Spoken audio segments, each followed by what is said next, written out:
The name of Allah Almighty. Praise be to Allah of the world. He is the King of the King. Today we lecture about the cell division, phases of cell division, and previous lecture we told about the what is cell division and what is the interface of cell division. Interface, it is a process when a cell or make a cell for division is called interface. Now we will be discuss about the cell phases of cell division, mitosis and meiosis, and mitosis cell division and meiosis cell division. So आज हमारा जो topic है वो है mitosis and meiosis cell division.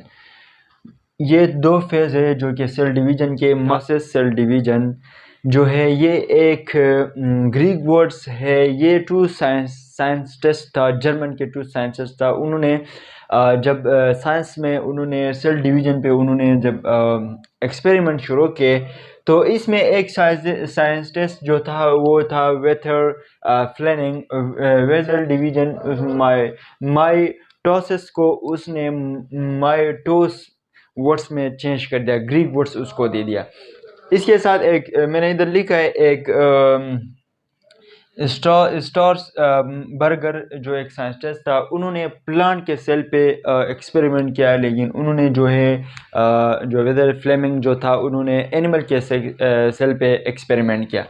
उसने experiment करके ये बताया कि ये जो वर्ड्स माइटोसिस जो वर्ड्स है, माइटोसिस ये है ग्रीक वर्ड्स क्या है, माइटोस। इसका क्या माना, इसका क्या बनता है? इसका बनता है कि थ्रिल लाइक स्ट्रक्चर, इसको हम क्या कहते हैं, माइटोस कहते हैं। माइटोस क्या है? It is the type of phases of cell division. They are the type of cell division and which daughter cell receive the same number of chromosome as that of the parent cell। यानी ये mitosis इसको कहते हैं कि ये एक cell division के एक फेसेस है। इसका मतलब ये है कि एक जितने पेरेंट्स में जितने क्रोमोसोम हो वो क्रोमोसोम सेम जो किस में हो, डॉटर सेल में हो, इसको माइटोसिस कहते हैं।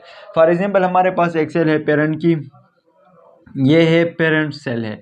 ये हमारे पास जो है पेरेंट सेल है। इसमें 10 क्रोमोसोम है।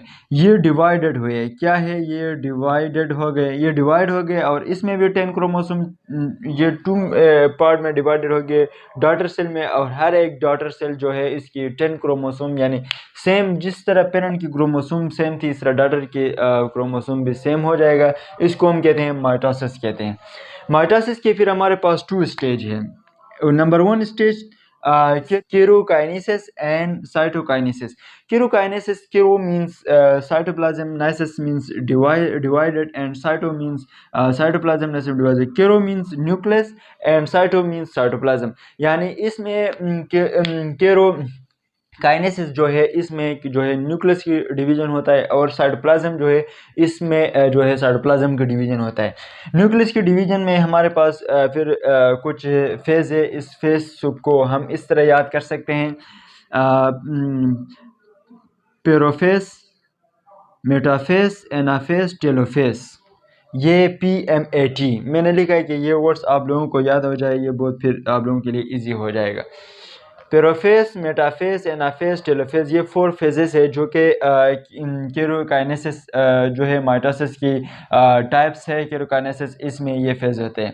पेरोफेस, हाँ, पेरोफेस में क्या होता है? पेरोफेस में ये होता है कि जब ये न्यूक्लियस है ना, ये साइटोप्लाज्म है मैंने लिखा है, और ये न्यूक्लियस न्यूक्लियोलस है, न्यूक्लियस है। अंदर ये क्रोमोसोम जो होते हैं, ये क्रोमोसोम ये अंदर जो है ये फुल क्रोमोसोम नहीं दिखा दे रहे हैं, लेकिन इस तरह कोई डॉट डॉट होते हैं। और ये दो हमारे पास ये जो है इस तरह के ये सेंट्रियोल होते हैं। इसमें मेन चीज़ क्या होते हैं? इसमें मेन चीज़ ये होती है कि ये न्यूक्लियस जो है इसके न्यूक्लियोलर मेम्ब्रेन ख़त्म होगी। किस चीज़ की न्यूक्लियर मेम्ब्रेन ख़त्म होगी? और जो क्रोमोसोम थे ये स्पेंडल फाइबर इसको अटैच करेगा। इसकी मेन ये है कि ये अंदर जो स्पेंडल फाइबर है, ये क्रोमोसोम की न्यूक्लियर मेम्ब्रेन जो है ये ख़त्म हो जाएगी। क्रोमोसोम यानी न्यूक्लियस की न्यूक्लियर मेम्ब्रेन ख़त्म हो जाएगी, ब्रेक हो जाएगी। And this stage break down of the nuclear membrane and nucleus disappear. यानी इस चीज़ में ये होगा कि ये न्यूक्लियस की जो न्यूक्लियर मेम्ब्रेन थी और न्यूक्लियस डिसअपीयर हो जाएगा, ख़त्म हो जाएगा। अब फिर ये इस तरह स्पेंडल फाइबर उसको अटैच करेगा। इसके बाद इसकी जो सेकंड फेज जो थी वो मेटाफेज है।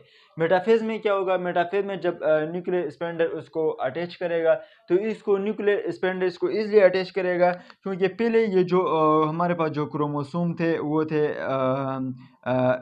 अनअरेंजमेंट थे, इसमें अरेंजमेंट नहीं था, ये इरेगुलर शेप में थे, यानी इसकी कोई अरेंजमेंट नहीं थी। जब ये मेटाफेज आएगा तो मेटाफेज इसको एक अरेंजमेंट में यानी इक्वेटोरियल प्लेट में इसको रखेगा, फिर भी इतना अरेंजमेंट नहीं होती। लेकिन जो मेटाफेज है ये इक्वेटोरियल यानी इस तरह हमारे पास जो है हमारे अर्थ होती है, इस ये लाइन को इक्वेटोरियल लाइन कहते हैं, इक्वेटर कहते हैं। इस तरह ये इक्वेटर फॉर्म में क्रोमोसोम को रखेगा, फ्लैट फॉर्म में यानी इस फ्लैट पर बनाएगा।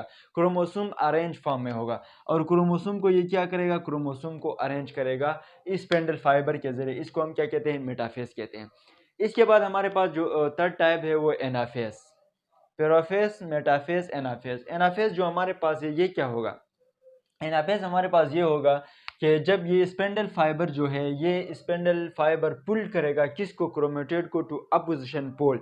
यानी ये स्पेंडल फाइबर उसके साथ अटैच थी ना, उसने क्रोमेटेड जो थी कहते हैं क्रोमोटेड कहते हैं, ये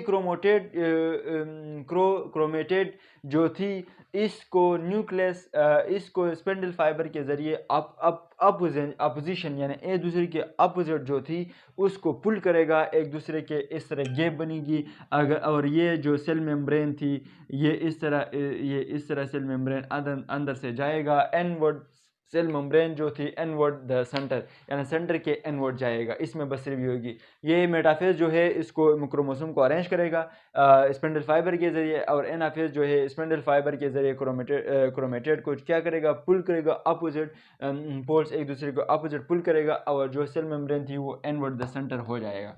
इसके बाद हमारे पास 4 नंबर जो है वो टेलोफेज। टेलोफेज में इस तरह होता है कि याद रखना, टेलोफेज में क्या होता है, टेलोफेज में जो स्पेंडल फाइबर थी ये स्पेंडल जो फाइबर हमारे थे वो क्या होगा, वो ब्रेक डाउन होगा।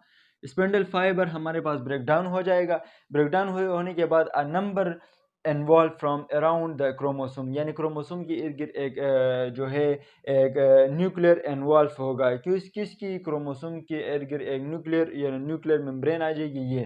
ये न्यूक्लियर मेम्ब्रेन, ये क्रोमोसोम है, इसकी एक न्यूक्लियर मेम्ब्रेन इन्वॉल्व हो जाएगा, फॉर्म हो जाएगा around the chromosome at each pole of the cell, यानी हर एक सेल के साथ इस तरह जो है क्रोमोसोम न्यूक्लियर इन्वॉल्व होगा।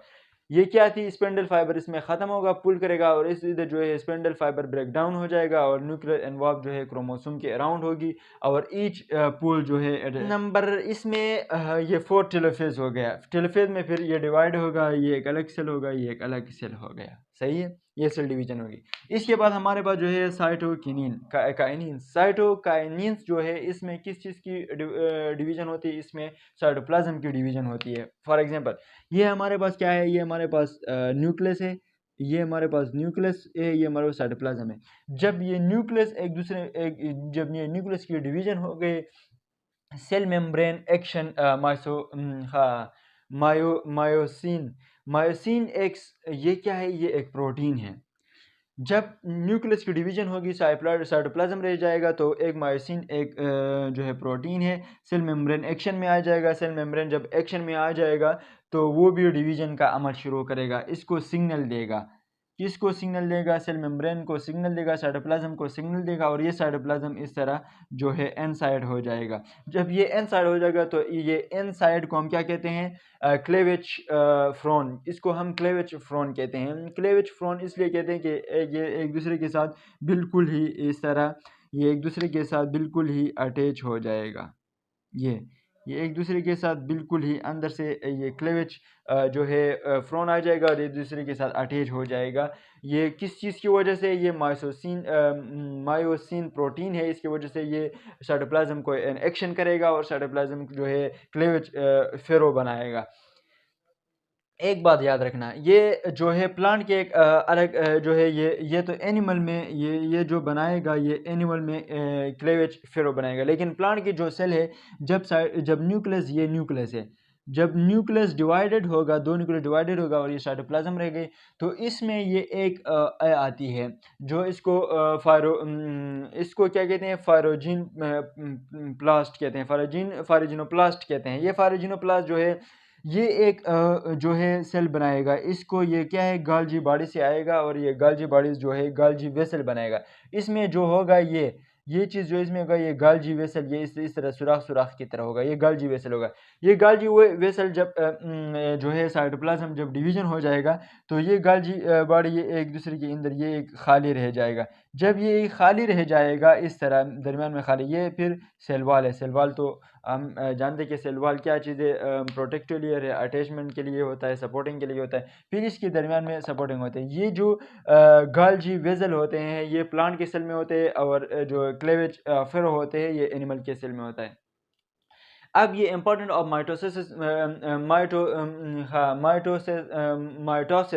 माइटोसिस की इम्पोर्टेंस क्या है। ये माइटोसिस की कुछ इम्पोर्टेंट ये है कि फर्स्ट इम्पोर्टेंट इसकी जो है वो ग्रोथ है, क्योंकि जब एक जिसम जो है माइटोसिस, इसमें इसकी सेल डिवीजन होगी, माइटोसिस होगी, तो इसकी ग्रोथ होगी।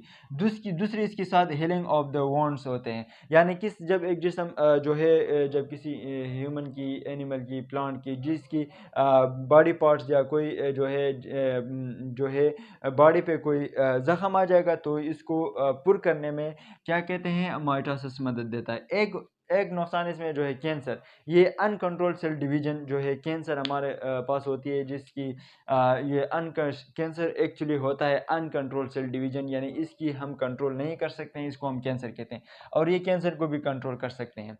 Okay, the asexual reproduction very important. Asexual reproduction, या जब हम कटिंग करेंगे, बटिंग करेंगे, लेयरिंग करेंगे, और जब हम जो है इसकी ग्राफ्टिंग करेंगे, तो इस तरह ये जो एसेक्सुअल जो है इससे एसेक्सुअल होती है, क्योंकि ये कटिंग मटिंग ये जो सारे जो है माइटोसिस की वजह से होते हैं। ये था हमारे पास सेल डिवीजन की फेसेस थी। माइटोसिस हमने पढ़ा है, कल इंशाल्लाह मायोसिस पढ़ेंगे।